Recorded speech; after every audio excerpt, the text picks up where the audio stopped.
নমস্কার। বায়োস্কোপের সাদা কালো রাগ অনুরাগ পর্বে আপনাদের স্বাগত। সম্প্রতি অনুরাগ কাশ্যপ কলকাতায় এসেছিলেন ফ্রেঞ্চ ফিল্ম ফেস্টিভ্যালে যোগ দিতে। আসতেই পারেন, আগেও এসেছেন। সেই সময় তিনি কিছু মন্তব্য করেন। তিনি আগেও মন্তব্য করেছেন, তাতে কিছু যায় আসে না। मेरा कोई फॉर्मूला नहीं है, मेरा बस जो बनाना है वो बनाओ, सस्ता बनाओ। কিন্তু এবারের মন্তব্য, বিশেষ করে বাংলা ছবি নিয়ে তার মন্তব্য, বাঙালি বিশেষ করে যারা বাংলা সিনেমার সঙ্গে যুক্ত তাদেরকে ভেতর থেকে নাড়িয়ে দিয়েছে। সেটা কড়া নজর এড়ায়।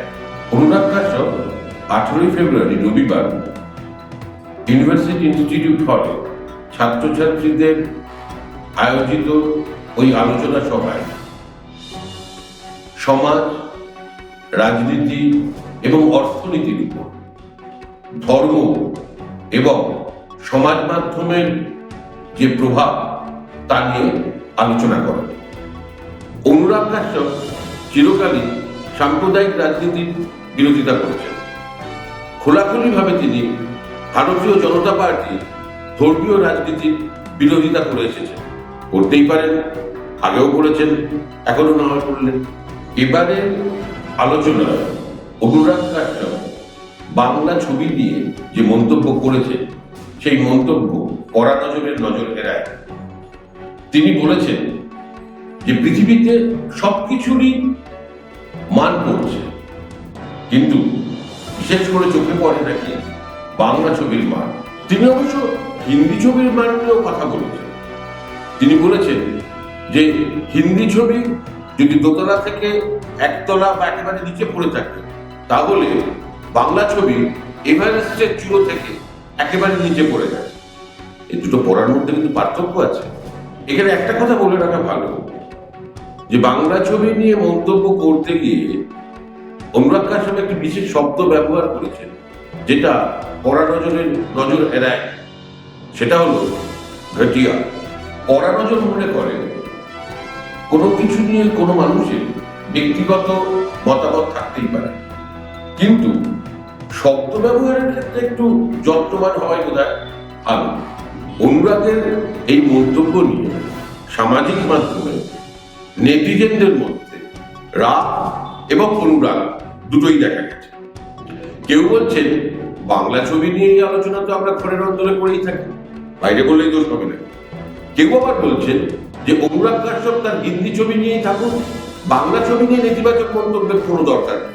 কড়া নজর মনে করেন যে বাংলা ছবি যদি শুধুমাত্র বিনোদন এবং ব্যবসার জন্যই তৈরি করা হয়ে থাকে, তাহলে ক্রমশ তার মান খারাপ হতে বাধ্য। কিন্তু ব্যতিক্রম কি একেবারেই নেই? না, অবশ্যই আছে। সাম্প্রতিককালে আমরা যদি দেখি সহজ পাঠের গল্প, দোস্তজি, মায়ার জঞ্জাল, সমরেশ বসুর প্রজাপতি ইত্যাদি কিছু ছবি তৈরি করা হয়েছে, যেটা শুধুমাত্র বিনোদন বা বাজারের দিকে তাকিয়ে বা ব্যবসার দিকে তাকিয়ে করা হয়নি। করা হয়েছে ছবির মাধ্যমে কিছু বার্তা মানুষের কাছে পৌঁছে দেওয়ার জন্য। পরিচালক কখনোই বাজেট নেই বলে, পয়সা কম বলে পিছুপা হয়ে যান বা হাল ছেড়ে দেন। সমাজের কাছে বার্তা পৌঁছে দেওয়ার চেষ্টা করেছেন শেষ পর্যন্ত। অনুরাগের এই মন্তব্য নিয়ে বাঙালির প্রতিক্রিয়ায় দেশ কাটতে না কাটতেই সুদূর মুম্বাই বর্ষিয়ান অভিনেতা নাসিরুদ্দিন শাহ হিন্দি ছবির গুণমানের দিকে তার আঙুল তুললেন। হিন্দি ছবি নিয়ে তার রাগের কথা প্রকাশ্যেই বললেন নাসিরুদ্দিন শাহ।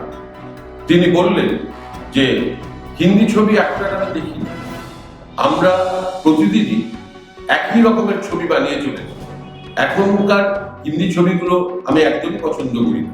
73 বছরের বয়সী এই বর্ষিয়ান অভিনেতা বললেন যে এখনো হয়তো সময় আছে, যদি শুধুমাত্র টাকা কামানোর উপায় হিসেবে হিন্দি ছবিকে ব্যবহার না করা হয়, তাহলে হিন্দি ছবির মান আবার বাড়ানো যেতে পারে।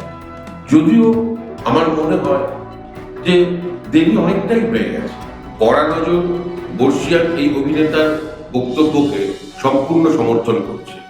যে কোনো শিল্পকলায় যদি শুধুমাত্র রোজগারের বা শাসক গোষ্ঠীর পিঠ চাপড়াবার জন্য ব্যবহার হয়ে থাকে, তাহলে কোনোদিনই তার মান উচ্চতায় পৌঁছতে পারে না, এটা কড়া নজর মনে করে। এরকম আরো খবর আর মতামত নিয়ে কড়া নজর আপনার কাছে পৌঁছে যাবে। তাই চ্যানেলটি লাইক করুন, সাবস্ক্রাইব করুন এবং শেয়ার করুন। নমস্কার।